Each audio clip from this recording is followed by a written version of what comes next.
Welcome to an episode of You Haven't Read What? I'm Krista. And I'm Christina.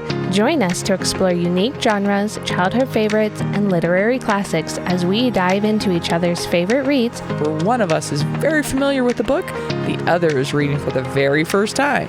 Let's go!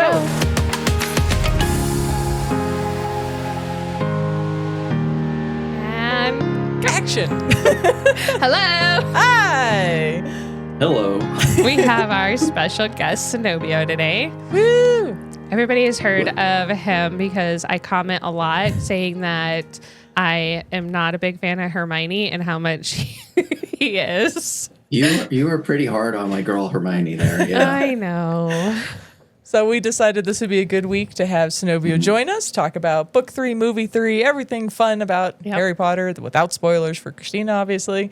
And give him a chance to defend Hermione over something other than text message.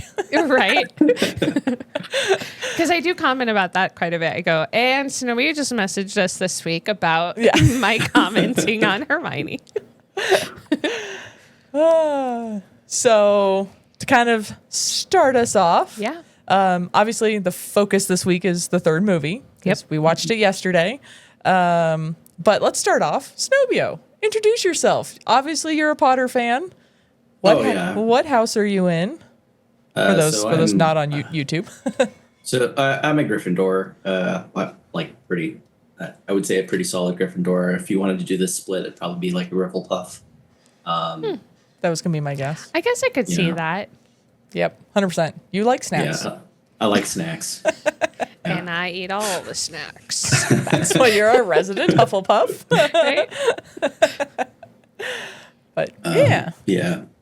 I mean, got into Harry Potter a while back because obviously watched the shows or when the movies when they first came out and got kind of interested. And then I think during college I had some free time and decided to read the books. I read like the first couple books. And free time in college? Yeah, I was just about to comment on that. Like, really? Yeah, That's awesome. Well, yeah, I had some free time in college. Usually it was on like the two hour like bus and trolley rides that I would take to get to college. So That'll do it. Makes sense. But anyway, so yeah, that was pretty much how I got to liking the Harry Potter. And you started reading the books and actually got all of the details that the movies leave out. Yes, and there's a lot of detail that. So I did a little bit of listening to the Audible version of Part 3 of Prisoner of Azkaban. I listened to it about a month ago, all the way through. And then before this, to kind of prepare, I tried to like speed listen to it yesterday and today. Speed 5, go. On 2. Yeah, I was about to say on 2. Yeah. Let's go. Yeah, pretty much. I think it went 1.5. I got all the way to the part where it's basically... I think Lupin has turned into a werewolf. That's as far as I've gotten in the newest to one. redo it, yeah. Yeah, to redo it, but That's pretty far. I mean, Yeah, that is pretty far. Well done. but thanks. But yeah, there's a lot that they leave out in the movie, and I mean it kind of makes sense because you only have it's like a 2 hour and 20-minute movie. It's a short movie. It is. It's real rather short. Yeah. Yeah. I mean, back then it was a real long movie though, because like movies. Fair. Now we look at 3 hours and we don't blink. Right. Yeah. But back then, anything over 2 hours was like, oh my God. Yeah. I have to sit for how long? Though in fairness, the second movie was almost 30 minutes longer than the third movie. I was like, really? We could flip those two, please. Right. Well, there's just so much more content in the book than there is in the movies, especially for what I noticed because I'm a Hermione fan. There's more content in the book about Hermione than there is in the movies. Yep. There's a lot about the secondary characters in general. In general. But also, like, you do get... She actually punches Malfoy in the movie, though. Heck yes.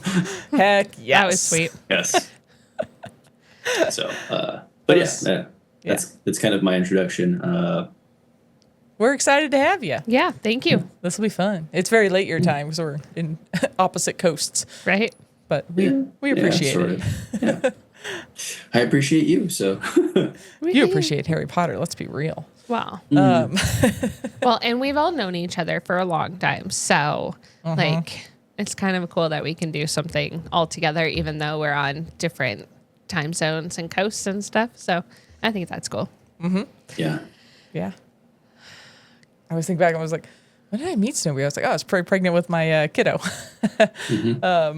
Yeah, let me do a. Okay. It's been a while since I've done that. And take 2. Try that again. But yeah, no, I just always know I was pregnant with our oldest. The first time you came out to when we lived in Maryland. Yeah. Yeah. At the Good old first- thing one wasn't thing one yet. Nope. Nope. She was kicking me, but not anybody else yet. Right? Exactly. Yeah. But In fact, if I recall correctly, uh-huh. you were you and Brittany, Yeah. Brittany were watching We did a Harry Potter marathon. movies. Yeah, We you did. a marathon in the other room, so that was pretty cool. Yeah, you and Seth and Tim played computer games endlessly, and Brittany and I watched Harry Potter endlessly because I couldn't move. I was miserable. Yeah.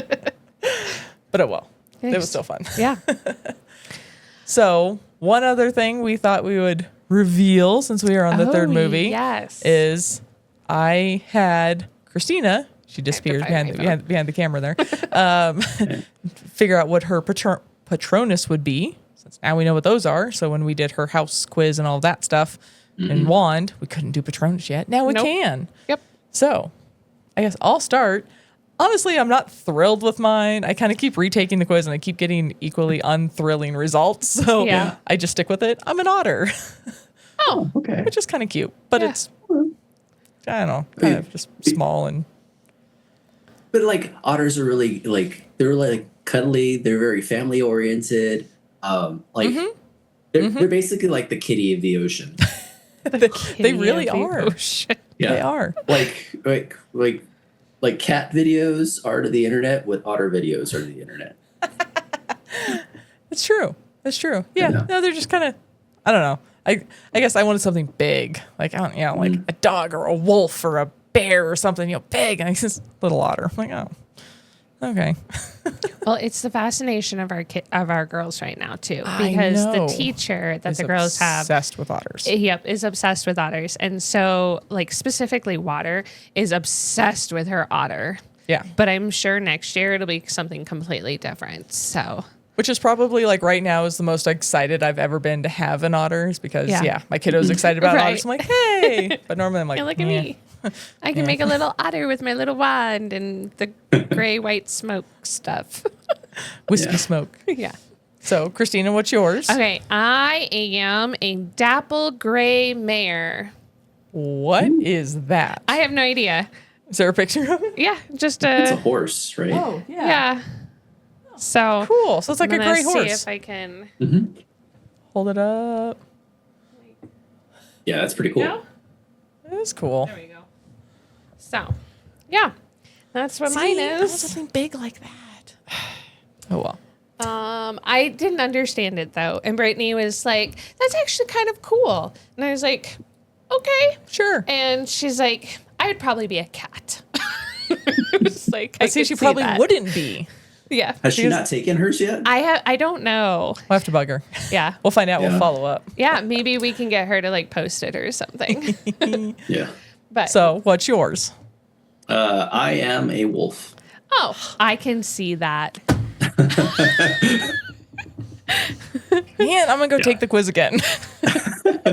Change all of my answers. I can see Zenobia being a wolf.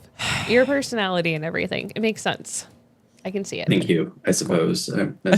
I mean, Are it's you cool, in but danger? I also like the otter. Yeah. I'm endangered all the time, or people try to hunt me, I guess, because I come after their damn cattle.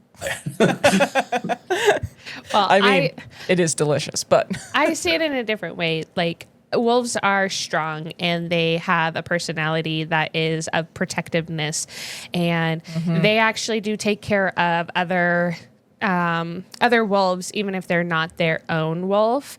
Their true. family and everything, they very do true. kind of take in their pack and everything from outside, and that is so much you. So I see it in a different way. Like, you're not hunting down cattle.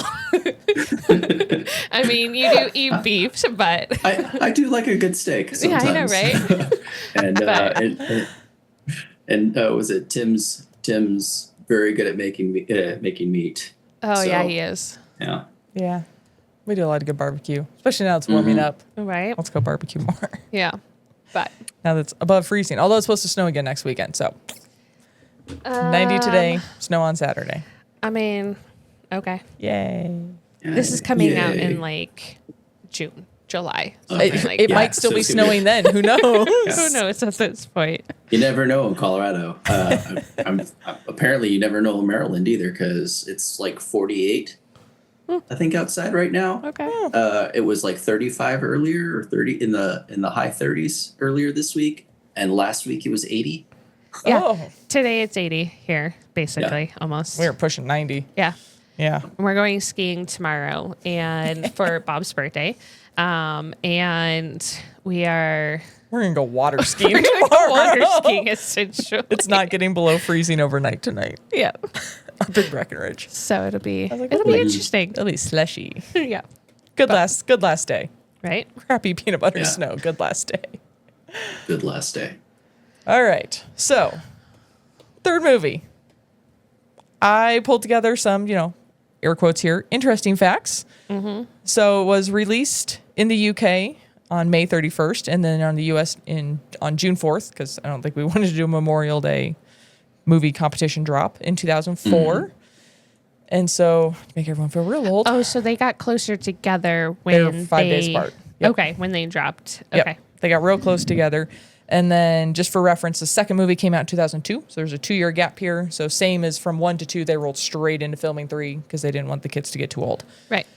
We did change our director. And the director for movie 3, it's very apparent to me watching the movies that it's a new director. Okay. Not good or bad, just it's different. I was kind of joking last night. I was like, this director loves his transitions because all of a sudden we get the Whomping Willow shaking snow off of it. And I'm like, Yeah. that's a waste of 30 seconds. Like, Right. move on. Give me more Hermione or Crookshanks. But the funny thing was the new director didn't know anything about it. He had not watched the first 2 movies. He had not read any of the books. He kind of knew the character Interesting. existed. He didn't know anything. So he asked the 3 kids to write an essay about their character, explaining their character, of like what do they feel about their character. And again, this is the kids. He's not asking their characters to do it. He's Right. asking the kids to describe their characters. Yeah. Okay. This is funny as I move my hand. I'm over here. And so Emma Watson, Hermione, wrote a 16-page essay all about Hermione. Of course she did. Daniel Radcliffe, Harry Potter, wrote a nice little 1-page succinct about Harry Potter. Let me guess. Ron did like 2 sentences. He completely forgot and never turned anything in. Yes, go Ron. Rupert Grint did nothing and Awesome. completely forgot. And the director was laughing. He's like, that is probably the most apropos to their characters ever. Yep. So they were all cast brilliantly. There were a lot of nominations that came out of this. John Williams, like the movie itself, received 54 nominations across Holy various fudge. things. I think it won 17 or something like that, but 54 nominations, a lot. Mainly John Williams got several, including both Academy Awards and Grammys. And then for special effects, it won Academy and something else. For special effects, it won several Teen Choice Awards, including That makes sense. for Teen Choice winning a Halloween haunted movie of the year, which I thought was interesting because that's not really what Okay. it's about. But I they're like, mean- it's a horror movie for young teens.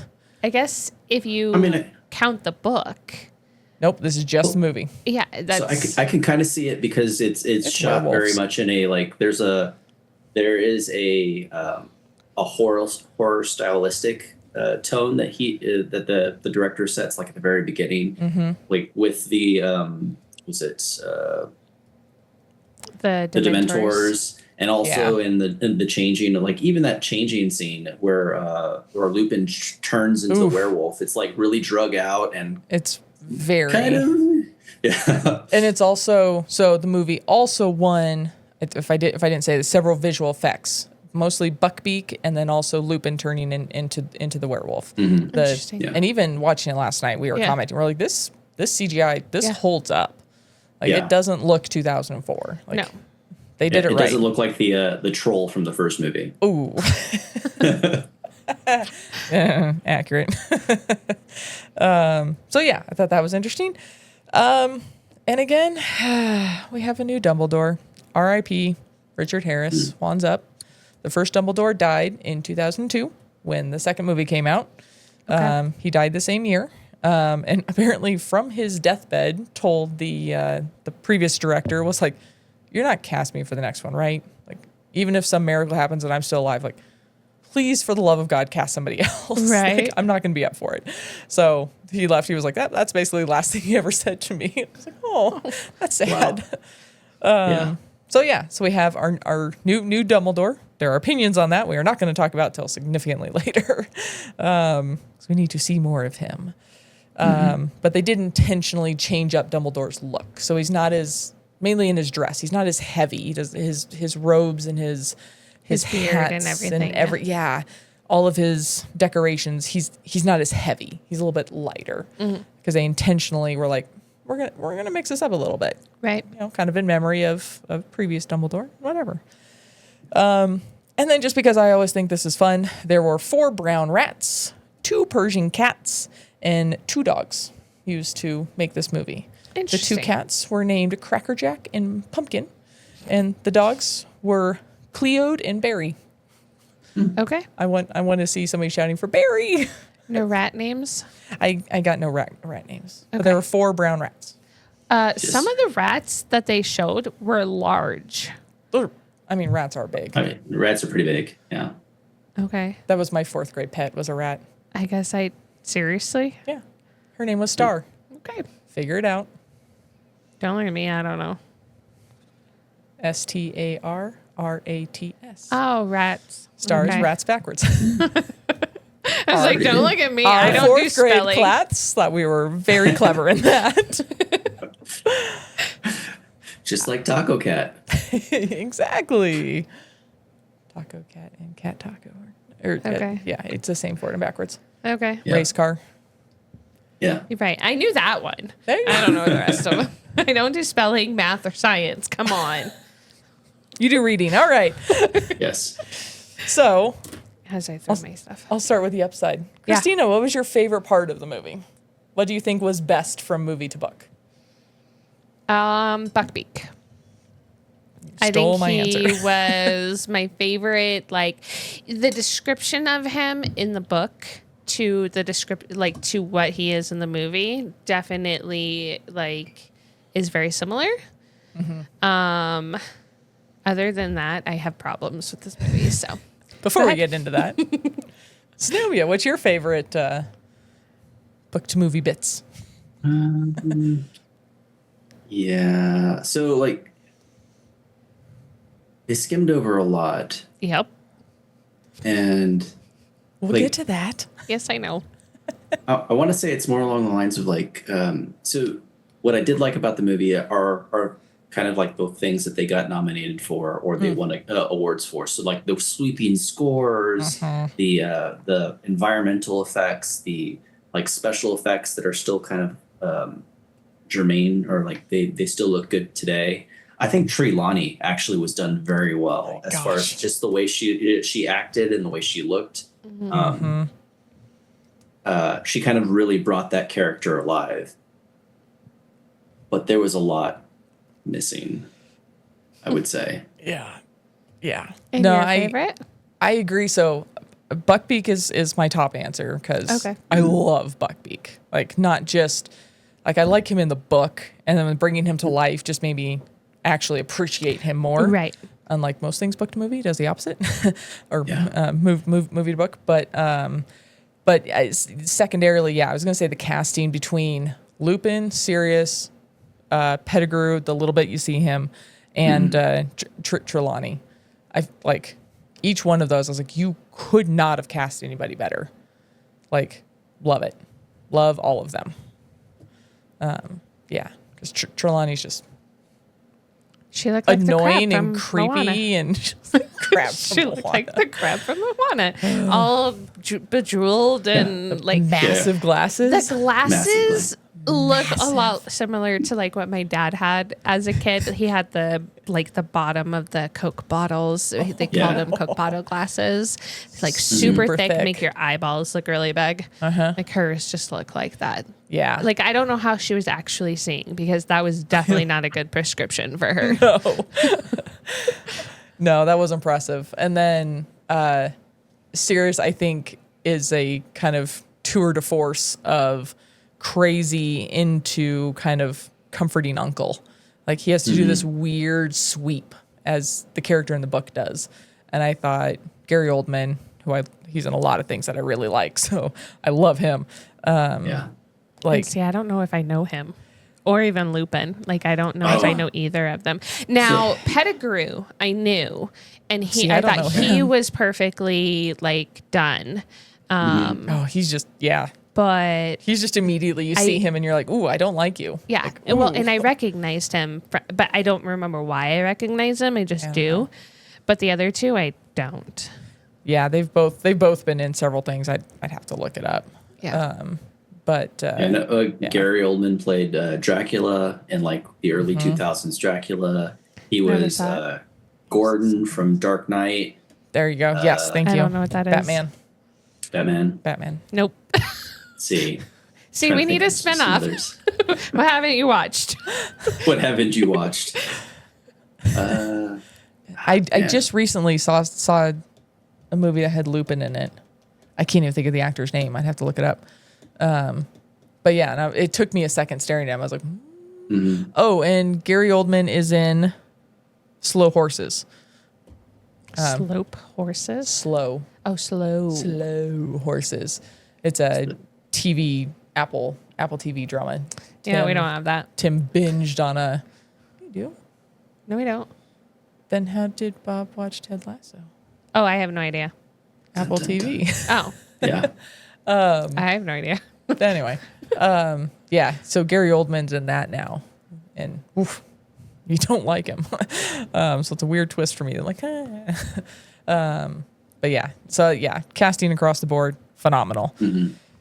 But as we have all hinted at, this movie falls significantly short Yep. of the book in lots of ways. Now, Seth made a point last night, like you have to get rid of 70% of the book in order to make the movie. I totally get that, and I agree with that. But there are certain things that really drive me nuts from book to movie is that when there's a specific sentence being like said in a specific scene that they are really portraying and the sentence gets changed, it throws me off because I'm like, You're expecting one thing to be said. right, exactly. And when they change it from book to movie, I'm like, why? It literally was already written for you. So why change it? Yeah, there were two of those that you referenced that I caught. Yeah. I wonder which ones. What did you catch? Specifically, a lot of the Hermione ones. Like when she would specifically talk about like when she would just appear into a classroom and she'd be like, well, I was already here. Well, that's not part of what's actually in the book. Like she just kind of plays it off or doesn't talking about? Yeah, exactly. Or like when they are fighting over the Buckbeak portion when they rescue him and Harry goes to the lake and is like, my dad is coming, and he's like telling Hermione this whole like, my dad saw my showed dad. up. Right. Hermione doesn't say the same sentences, and neither does Harry in that way. And then Hermione isn't going, you can't be seen. Like, you're going to be seen if you go out there. And like, that She is doesn't stop not, him. she doesn't even stop him or even try to stop him. No. And that bugs me because that's a big pivotal moment in the book that just fell flat. So I think it was because they had to pare so much out of because there's so much content in the book. Yeah. And there's so much backstory that kind of leads up to that point for Hermione that to have her was say left something out. like that at that point in the movie without any of that context Would have been weird. it would have been sort of weird. Yeah, I suppose. The things that I'm thinking of are like there's a line that I think in the book where they're in what's it called, divination class, and Harry it's like their first divination class, and Harry is giving Ron his tea leaf reading. The tea leaf reading that he gives Ron is the exact same leaf reading that Ron gives him to in Harry. the movie. Yeah. They did it backwards. Yeah, they You're did it gonna backwards in the suffer, movie. but you're gonna be happy about it. Yeah. Yeah. But We I also kinda didn't get get why they any do. of the other predictions. Yeah. yeah. Well, what's weird though is that like I think if you go back to the one in the book, Ron actually predicts, just very strangely, he predicts what happens. Yeah. Right.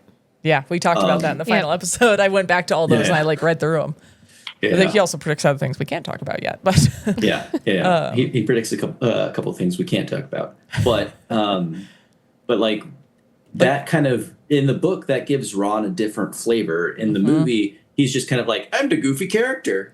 Right. And Dun-dun-dun. I think that's one of the things that bugs me is that Hermione and Ron are not the same type of character in the movies. Like the last 3 movies, they have not been the same type of character they are in the books. Like they are a big part of Harry's life. And in the movies, they're just like second people. Like Second they fiddle, just yeah. they don't really exist in a lot of ways. And somebody mentioned last night while we were watching the movie that the robes all disappear and they're just in like regular clothes now. And I'm like, that's not normal for the book. Like, why are we doing that Actually, kind of stuff? if you read it in the book, the robes are hardly mentioned. I suppose, but you they're still have that only- picture of them constantly But walking you around in their only robes. have the picture of that because of the first movie. And maybe that's exactly what it is. First and second, I guess. Like Yeah. in the second movie, there is no reason for them to have gone down in the Chamber of Secrets wearing the robes. True. Take that shit off. It's hindering you. Yeah. And so I know the director explicitly said that was a thing he was going to do, is let the kids' let the kids' personality show more. Okay. And get rid of have the robes in class, Yeah. have the robes in school, kind of like a school uniform, but then ditch it. But you do spend a lot of time at Hogsmeade and all these other places, Right. visiting Hagrid. Again, in the first book, the amount of times that they walk down to Hagrid's, do they really need to be in the robes? Like, not Right. really. Now, in fairness, Harry doesn't have much else to wear in the first book. Right. Yeah. But yeah, that was the director was like, I want to casualize this a little bit more, which I think was a good move, because I think that's probably part of the reason it won a lot of the Teen Choice Awards. I think kids could relate Yeah. to it a lot better Yeah. I can without see them that. being in uniform all the time. I guess I see And- that, but And I mean, at the end of the day, they are trying to make a movie to draw crowds in, and so it's more about hitting the major story beats and creating those emotions than it is about like getting all the fine details Yeah. that you can get in the book. Ooh, as I'm schwacking my mic with my pen, pointing at Snowbio. Yes. There's another kitty walks behind you. Yeah, as the I kitty keep walks wanting to by. call her Professor McGonagall just because that's what it reminds me of. Well, her name's Minerva. Her so. name's Minerva. Oh, well, there you go. I was like, that. It is Minerva.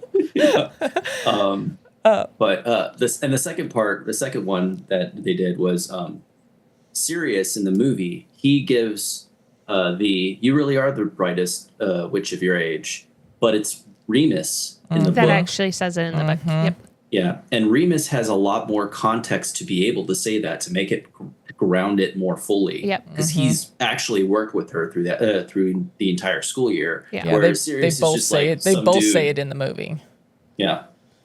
But I think what bugs me about that interaction with Lupin and Black and the kids in first off, Yeah. there's no invisibility cloak going around. Oh, that's not where you were going with anywhere. that. But the other part is that they straight out just are like angry and ganging up on everybody, and like there's no calm, collected Lupin. There's no like while Black is definitely angry in the book, he does also show some some softer sides and He shows remorse. Like, yeah, and Ron is supposed to be like in agony and like He just sat broken his leg, and he does not have a broken leg. He just has a bite in his leg. I'm okay with that. And things. Well, I get that, but I'm okay like, with not hearing his leg break twice in the movie. Like, Yeah.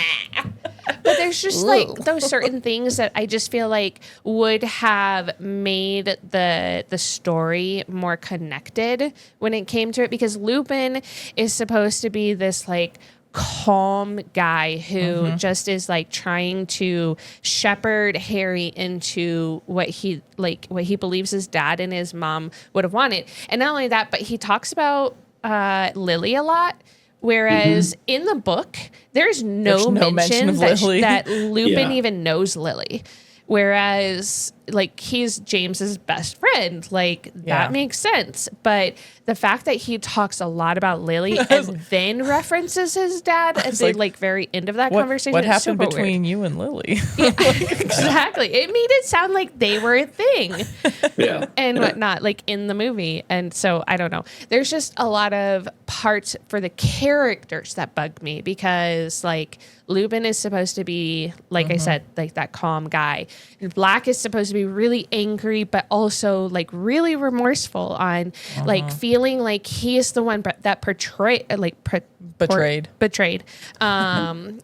James and Lily. And then like you've got, it's almost like every character was just not quite right, in my opinion, when it came to what they were in the book.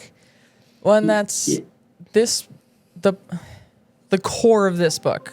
Like, this is where I like noises happening in We've the got background of the house. Is like the core of this book, where the last two books have been, well, what is a wizard and who is Voldemort and fight him. As I mentioned last night, I was like, Voldemort's not in this one. Slight spoiler alert. This is the only book and the only movie that do not have Voldemort in it in the entire series. Out of 7 books and 8 movies, you get one that has no Voldemort.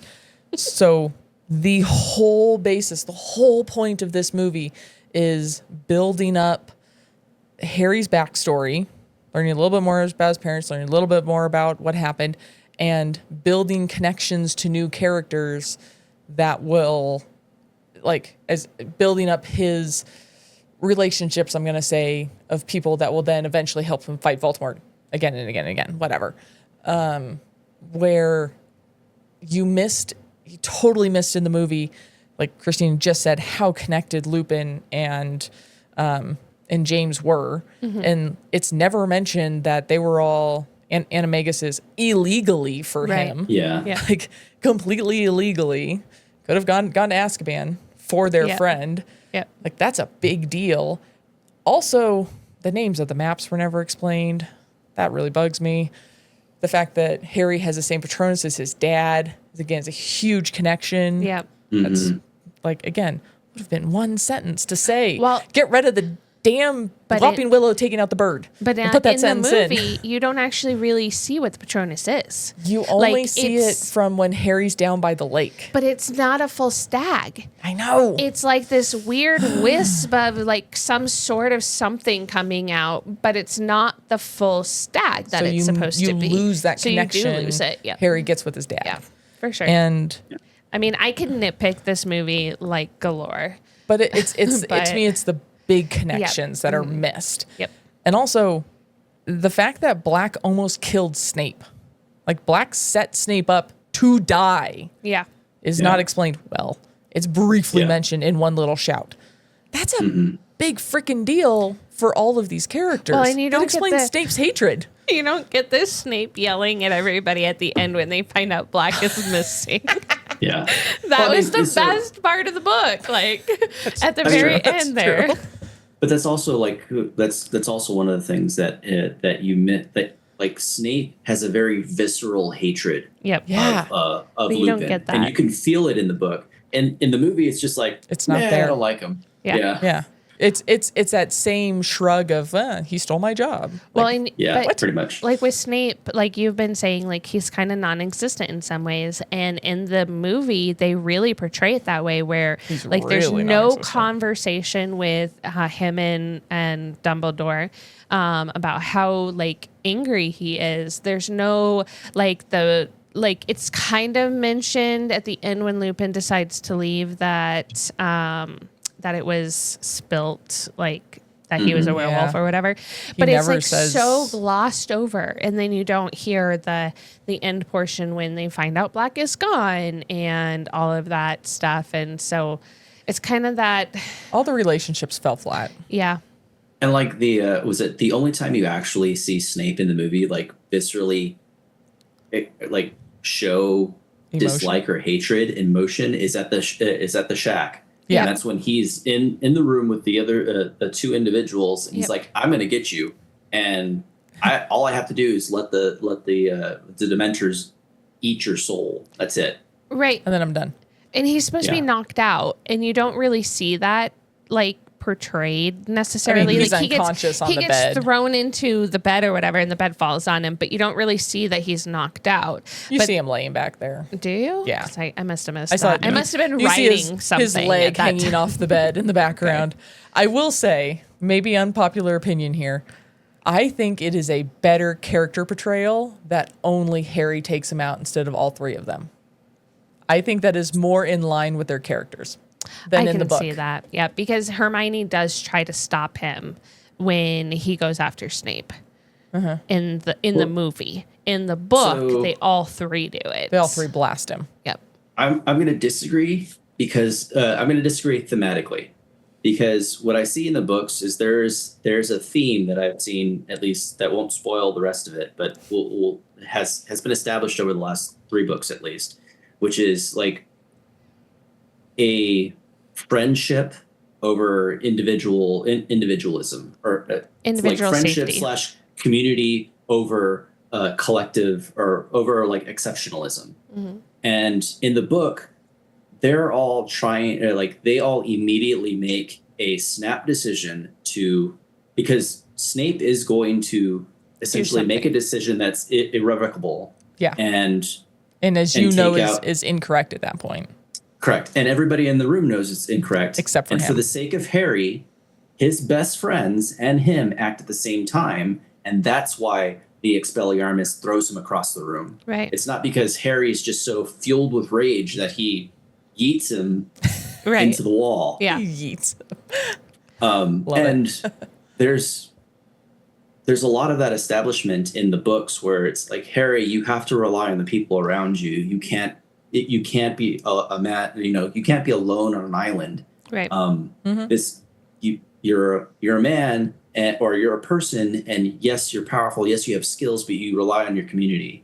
The movie, though, there's a number of lines that are like, "You're a very powerful wizard, Harry. You're got a lot of your dad." Yeah, you got a lot of your dad in you. He gets his Patronus in the second try. Yeah. Right. The second try in the movie. Yeah. Yeah.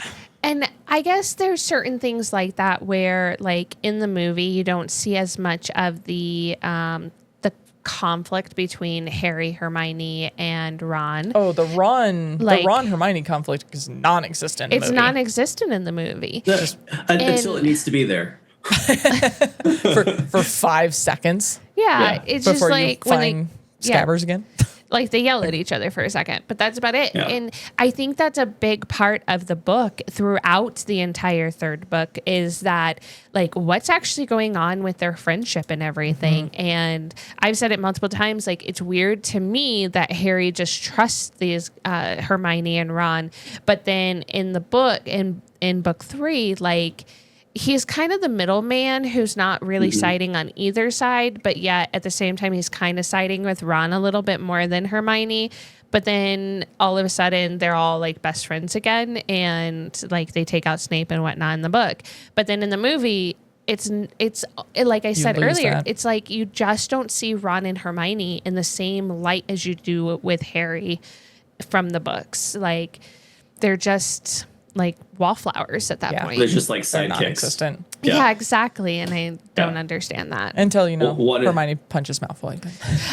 One is like the bookworm sidekick, and the other one's the comedic relief. Comedic relief. Yep. 100%. Yeah. And see, okay, so Malfoy obviously complains when Buckbeak like attacks him. I'm dying. Yeah, exactly. Which is whatever.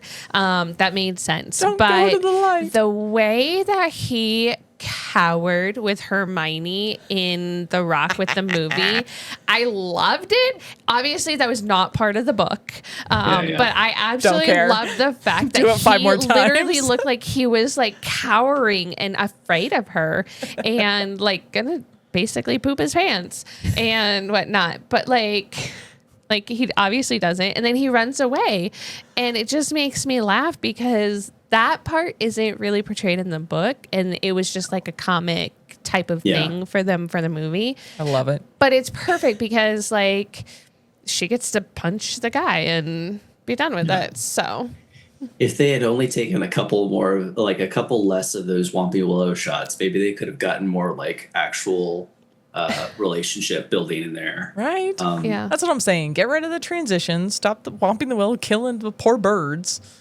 Well, so Oh in the yeah, book, that was weird. Right? yeah, it was killing a lot of birds for no reason. And get the season straight, if you ask me. But go ahead. You were gonna say So like Buckbeak, yeah. for example, the first time that Harry rides Buckbeak, it's just around the pen, and then it comes down.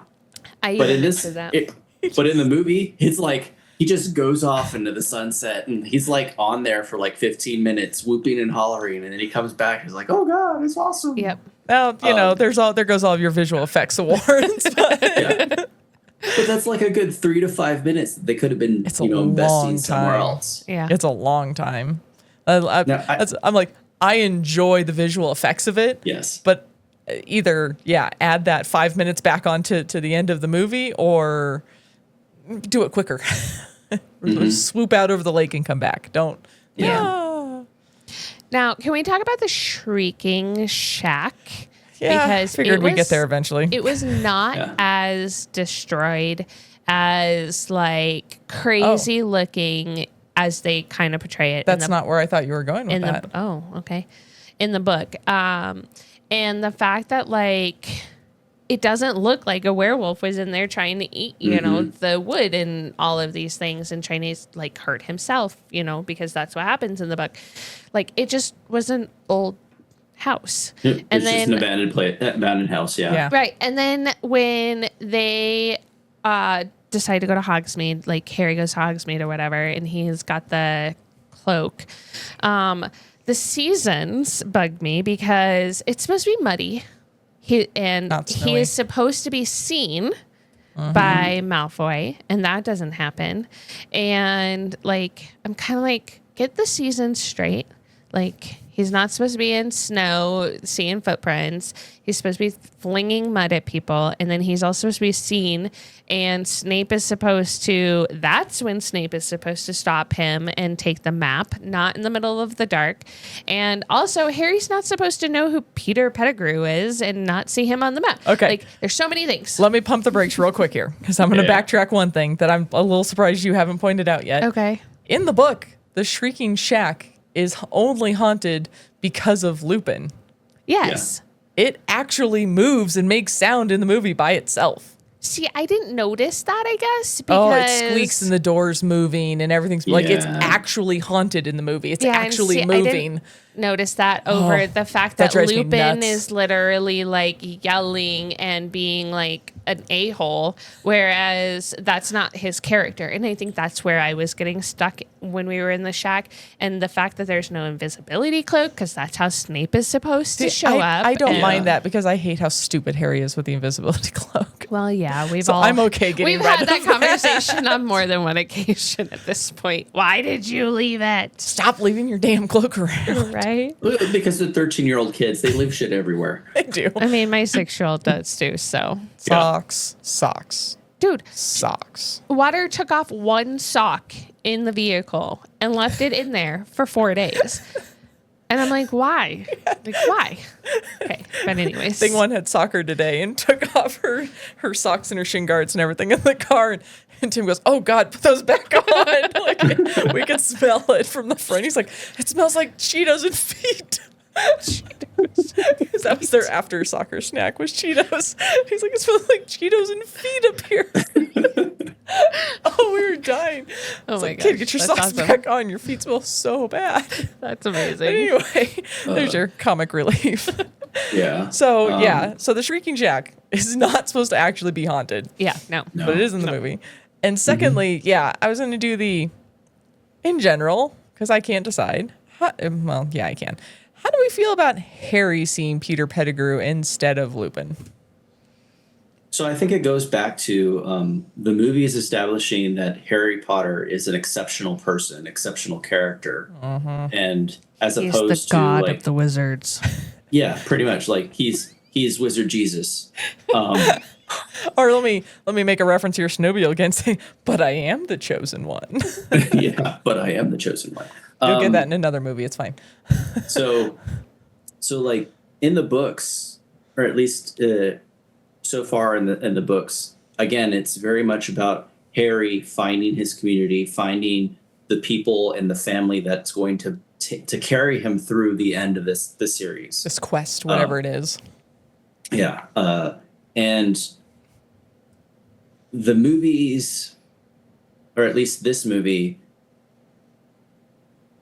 it kind of like diverts from that. And it might be because the director's new and the director hasn't read all of the books or hasn't actually done anything. He has to find a focus. And for that focus, it's going to be Harry Potter because he's the named character. Right. And so they're going to cut things in a manner to get the main swaths of the story beats that need to be gotten. They'll probably sew in a couple of things that are like, hey, I remember that from the book, or whatnot. But if you're a person who's coming into the movie who has no context for what Harry Potter is, you're gonna get an entertaining show, but the underlying like framework of the foundation, the foundational themes for what that story is almost completely different. Yeah. So like That's a good point. You used an interesting word there. It's not gone. It's different. yes. Because there are 3 segments of, Harry Potter fans. There are people like me that started the books first as they came out. 'Cause I was always, a bookworm for this kind of thing. So like I started as they came out. I watched the movies as they came out. I enjoyed both simultaneously. There's kind of a second genre of people that have only ever watched the movies. Right. And it's okay. You just end up with a different story. Right. And then there's kind of that, like the third that's like, books are truth, movies suck, move on. Yes. And it's And then It's there's this a little super harsh. secret number 4. Nobody's never read it before and is now having to read it and then watch and then pause in between every single one and hope she remembers what happened in all the previous ones. Although the upside you have is now you can blow through all of them. I had to wait 2 years That's between true. every book and movie. Or it Well, was, and I feel like I need to go back through this book because there's so many things that I feel like I've missed at the same time. Because it was just such a long book, and I know that some of the other books are going to get longer. so this book is pretty short. But like at the same time, I kind of feel like having to have paused it so many times, I'm going to have to reread it. And now, because we're going to start a completely different book and pause Harry Potter for an entire book and then go back to it, I'm going to be like, okay, I'm going to really have to reread this.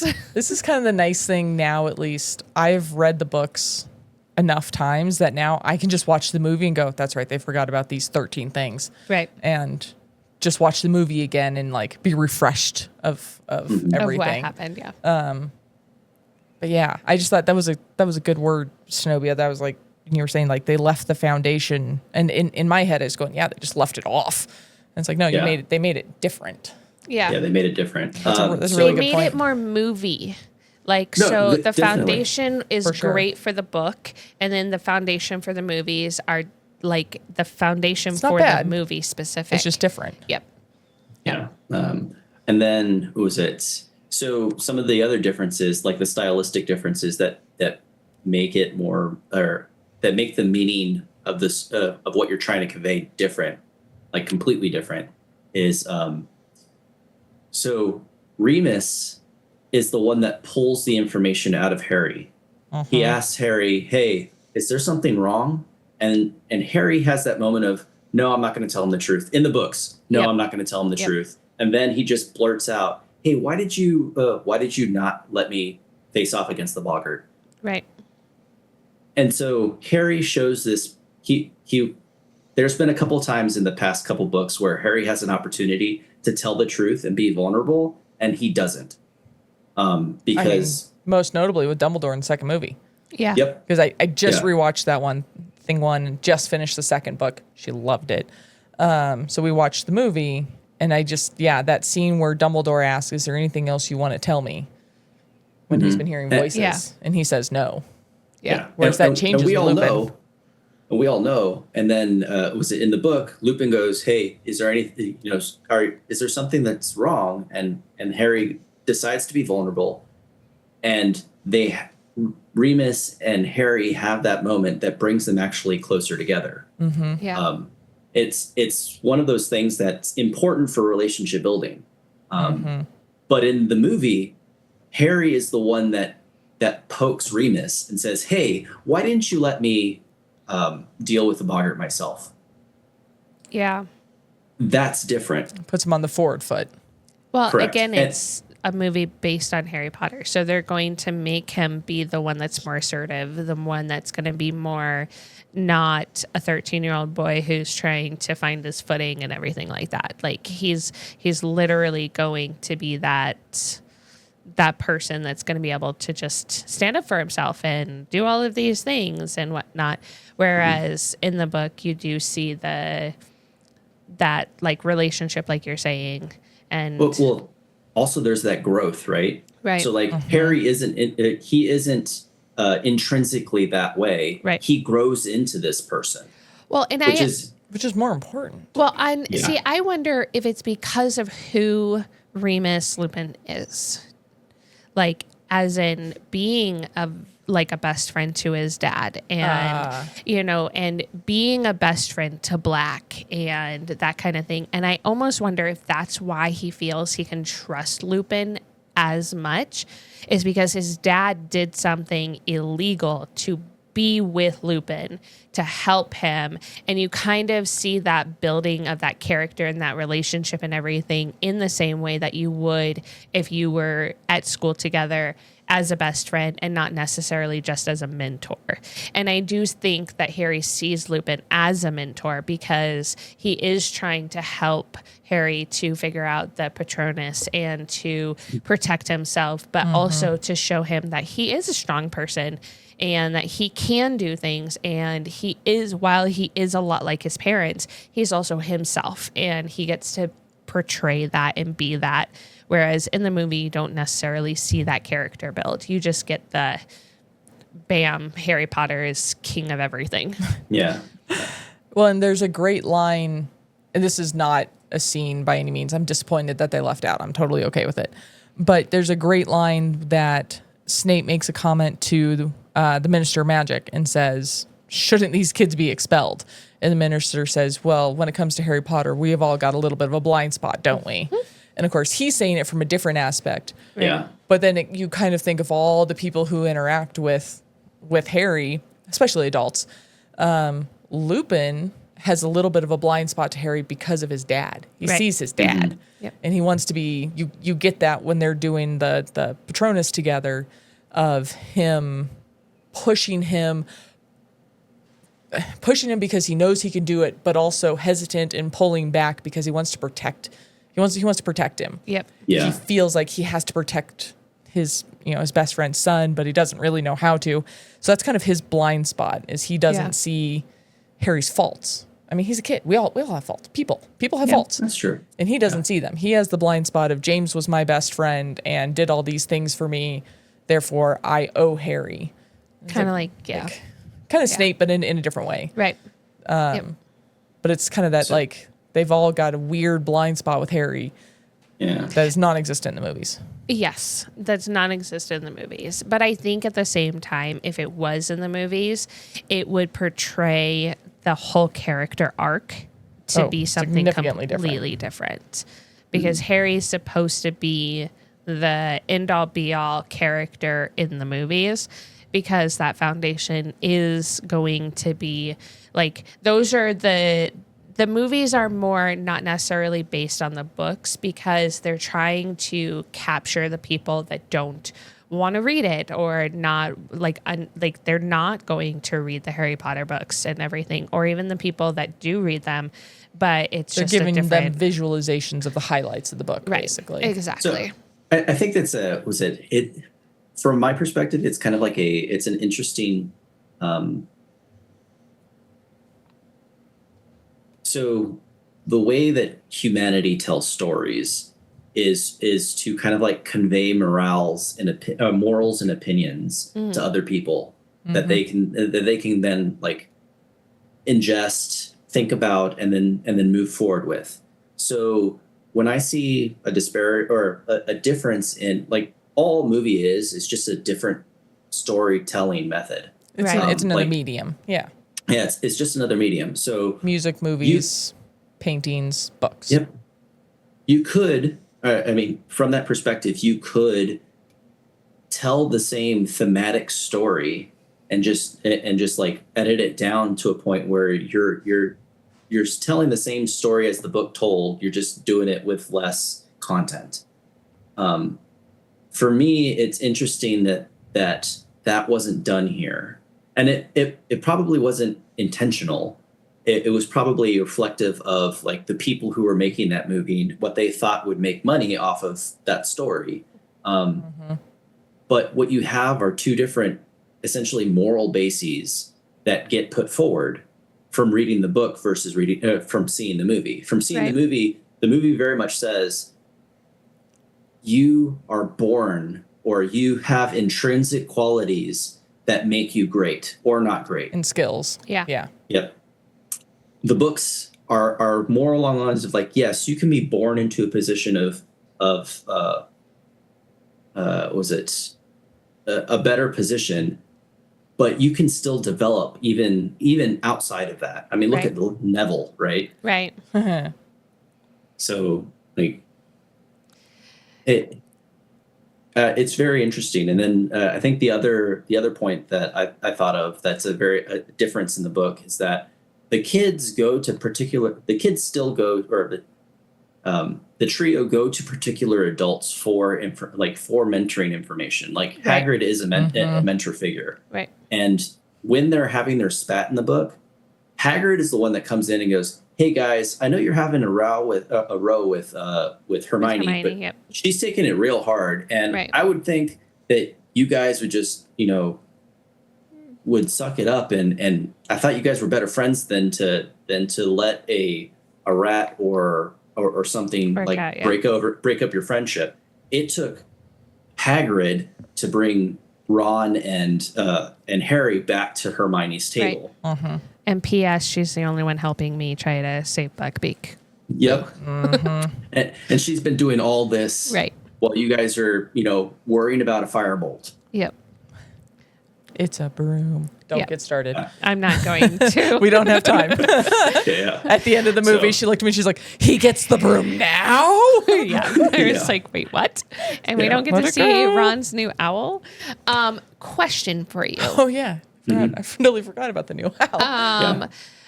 Were there a lot of books to movies before Harry Potter became? Oh yeah. Were there like a lot that have like a fandom like this? Jurassic Park. Yeah. Jurassic Park. So Starship Troopers actually was a book to movie, but completely different. Like 90s, early 2000s. James Bond. Before James Bond. Really? James Bond is complete. Yeah, James It's Bond is completely different. See, I didn't know these completely ones different. had like books to them. So I guess James Bond, it depends. Some of the books are actually pretty close. Some of them, the movies took the name of a book and a plot from a completely different book and put them together. Oh, so the title doesn't match. It's all over the place. Okay. But I'm sure Seth could give you a thesis on it. I'm sure. It is 9:00 at night. Let's not get him started. But the reason I ask is because, like, maybe that's one of the reasons why they did the foundation for the movies and the books so differently was because, like, it wasn't as big of a thing. And before I put my foot in my mouth, when did the Lord of the Rings movies come out? Oh, they came out about the same time as Harry Potter. Yeah, okay. That's what I thought. Like, I think it was 2001 where the first movie came out. But like But trying something new, like actually, and because then Hunger Games comes after that and things Yeah. like that. So to me, it's almost one of those, I didn't realize that there were more books to movies at that time. I would have thought that they were less or whatever. But again, like the ones that you guys are naming, I didn't know any of those were books to movies. So yeah, Lord of the Rings came out at the exact same time. 2001, Yeah. 2002, and 2003. Okay. So the last Lord of the Rings came out the year before this did. Okay. So they're all right in there. So not a good prequel for what you're asking, but Right. yeah. Okay. so just because we were just talking about this, this is a quote actually from the fourth book, but that highlights what we've been talking about a lot. And actually, we had it in a bed sheet that went on the crib for my kid, and it kind of went around, his little head. And we were already on number 2, and I got it from Pottery Barn. It was a little expensive, but I didn't care because it was Harry Potter. But it says, this is a Dumbledore quote from the fourth book, which we'll get to, but it's okay, as it applies to all of this. It says, "It matters not what someone is born, but what they grow to be," which is absolutely the themes for the book. Yep. Yeah. For sure. Absolutely. Yep. And not quite the same theme for the movie. Right. Yep. But anything else? Did you defend your girl like you wanted to? So I guess not, because we essentially stayed more on like the disparities between the movies. Like, I think She also What gets you s- stronger. She does. And at the end of the book, like I can definitely see like what was going on with her throughout the book. But again, like in the movie, you don't really see her too much except No. for when she punches Malfoy. So Great yeah. character. So.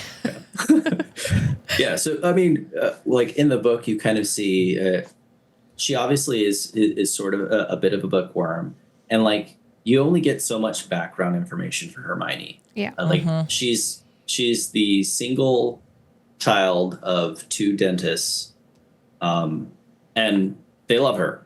Right. It's pretty much all you get. Yep. Voila. Yeah. But they don't love her enough for her to go home over Christmas. Which is weird. But isn't that a I thought choice? she has gone home for Christmas. She a did the couple times. She just first didn't go book. this. She did the this first time. book. Yeah, Yeah. but not the second or third. Yeah. But also, I think that's because so as a single kid or as an only child, she's going to want to like having friends. And I think because of her bookworm nature, kind of my headcanon goes to, well, she was a bookworm. Her parents were very like academically focused because they're doctors. Yep. And so she would want to optimize to make them happy by becoming more academically focused, which would estrange her from all of her potential friends at like Muggle At school. Her peers. Yeah. Yeah. Yep. And so when she gets selected from Hogwarts and gets told that she's a wizard, she's like, oh, well, of course I'm special. Right. And so Big she ego. goes to this wizard school. There's an option for her to be like, I'm going to go to this school. I'm going to meet people like me, and we're just going to get on. There's going to be plenty of friends. That's not what happens. She definitely And struggles so- at first. Well, the grass Yep. is never greener on the other side. So, Yeah. like, And I think that's what's pretty good about these. What's pretty good about the what portrays in this is that even if these humans have magic, like magical powers, magical authorities, they're still just humans. They're still like They're still beholden- flawed. yeah. Yeah, they're They're still flawed. 13 They're and still beholden 14-year-olds. to the psychology of like 14-year-olds. Yeah. That is something the author does very well, is capturing the inner turmoil of tweens and teens. Yeah. She does a very good job with Well, that. and I do like that Hermione's character arc is starting to like come out a little bit more. Yeah. And so I will give you that towards the end. Like, one thing I wish she would have done throughout this book is stand up for herself a little bit more rather than just going, well, I can't tell you, so I'm just going to ignore you kind of a thing.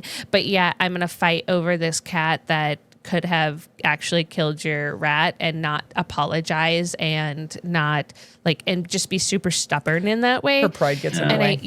And I think that, we're playing footsie. Sorry. I just feel like Snowy was too far away.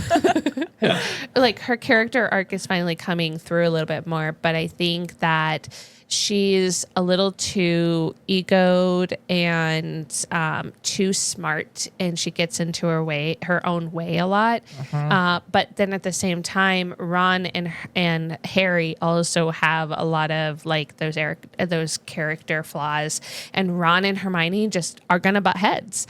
And I think that while Hermione really just annoyed me throughout this book really heavily, I think at the same time, you at least got an explanation this time. You get an explanation and you understand. And while I've said this before in another episode, that I hate the fact that with girls, it's always a hormonal thing. And in some ways, you kind of have to play that off because she is only 14. And so some of what she's dealing with is probably also just being a girl and being 14. It's well, so yeah, it does. I did. Okay, I'm obviously not female. So was it what I saw when I read that series is essentially she was coming to. So she's always been academically gifted. So she went freaking balls to the wall this year, and so she overloaded her books so much that she actually found her saturation point. Yeah, 100%. And that's 100%. When and it's the mental dissonance that she has to get through to realize I can't do it all. Yeah. What? Even with magic that literally changes the fabric of time and space, I cannot do everything. Yeah. There's so many parents who need to hear that right now. Right. You cannot do it all. Well, and the fact Stop trying to ask working mothers, or right. Small business owners, are you trying to have it all? Right. No. But the fact that she also stands up for herself in divination. Oh my God. In Professor Trelawney's class, she is rude a little bit in that class and the way that she speaks to the teachers, but she also stands up for herself and goes, you know what? I actually can't do it all. And I don't like this class. And I don't want to like this class. So therefore, I'm not going to. And I'm just going to drop it. And I think could she have done it better? Oh, for sure. Yes. But at the same time, I love way to figure it out. Yep. Yeah. I love how she figured it out. It's a great mic drop. Yeah. And that was a subtle difference in the movie. And in the book, I got it. She was like, fine, I'm done. And she just calmly gets up and walks out. Yep. Whereas in the movie, she's like, whack. Whack the. Yeah, well, she's overly aggressive. Well, and that's the way that Harry comes back to the classroom in order to get the Trelawney, whatever. But I get it. But I think Hermione's character is going to start impressing me more as we get into the next book. But I also. Oh, we got a face over here. I might complain about her some more, I guess. But I also do think all of the characters are going to. You might like her more. I complain about her more, maybe. in the next book. The other way around. Yeah. She's not my favorite in the next book. So I think one of the other themes that I caught that wasn't so subtle in the movie, or wasn't kind of portrayed in the movie, was in this book, Harry and the kids are seeing the cracks in adult society. So Harry's immediate response, there's that huge buildup to him, blowing up Aunt Marge.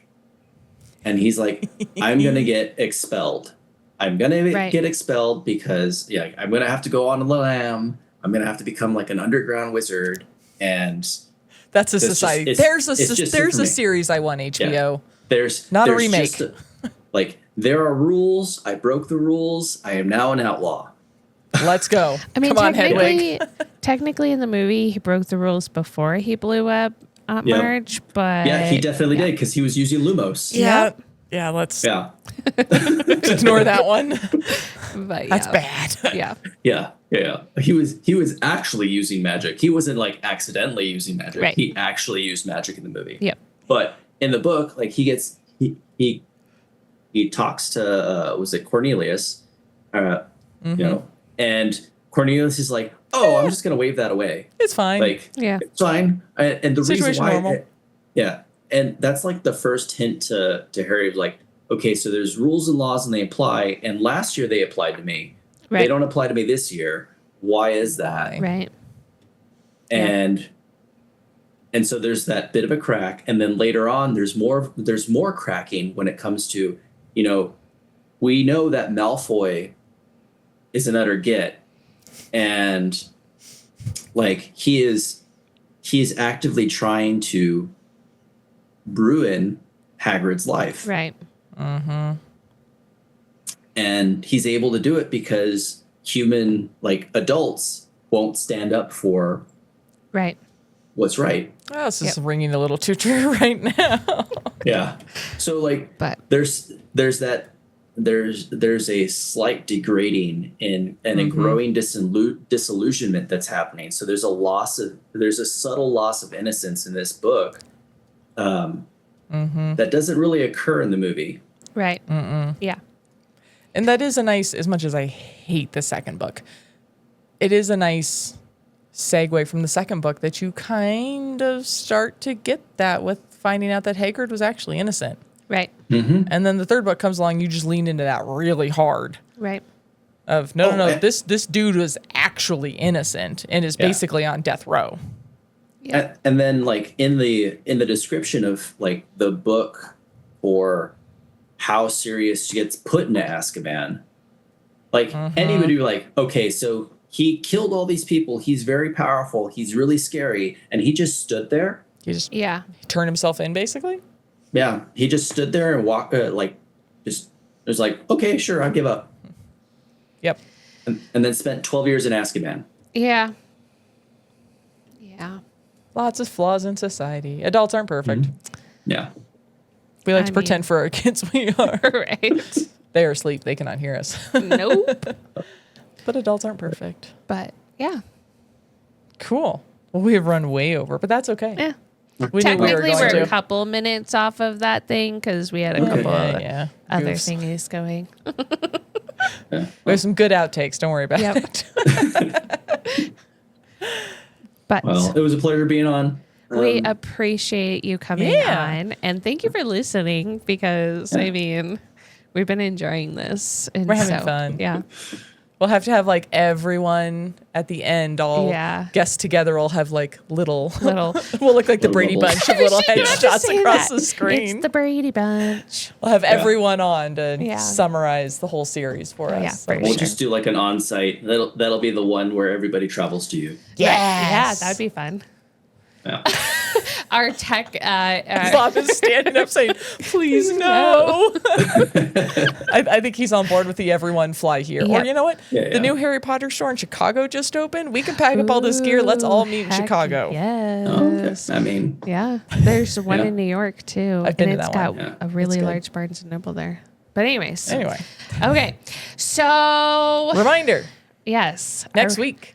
So yes. Well, We're gonna we'll take take a off a break. week. Yep. Like we've been doing. And then we move into a different book completely. That has nothing to do with Harry Potter because Not true. Krista doesn't get to talk right now. But yes, it has nothing to do with Harry Potter. We are going to take a small break to give us a little bit of a detox from Harry Potter and try something different and a different book. And so I hope everybody kind of follows along with that because it's one of my choices. It's a murder mystery rom-com at the same time. And it's a lot of fun. So yeah, I'm excited for that. And I'd say if you haven't read it, give it what's the title of the book?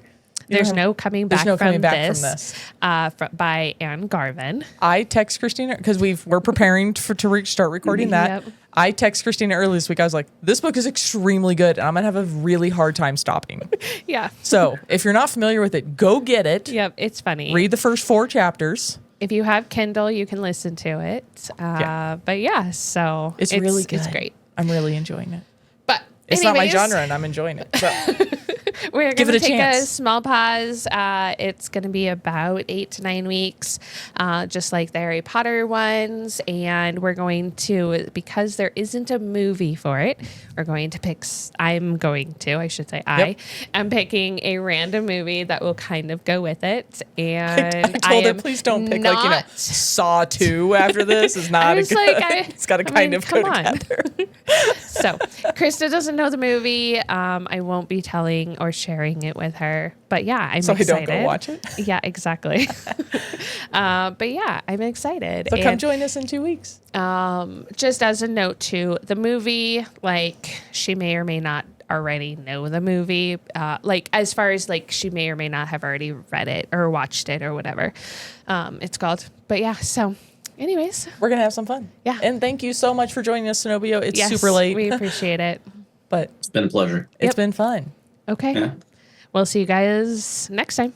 Bye. Bye. Bye. Thanks for joining us for this episode. If you had fun, please follow, download, and review this podcast on your preferred listening platform. If you're ready for the next chapter, join the spoiler-free conversation on our Facebook group. Search You Haven't Read What? The podcast. Or on Instagram and YouTube for exclusive videos and behind-the-scenes content. Have a great week. And we'll catch you on the next page.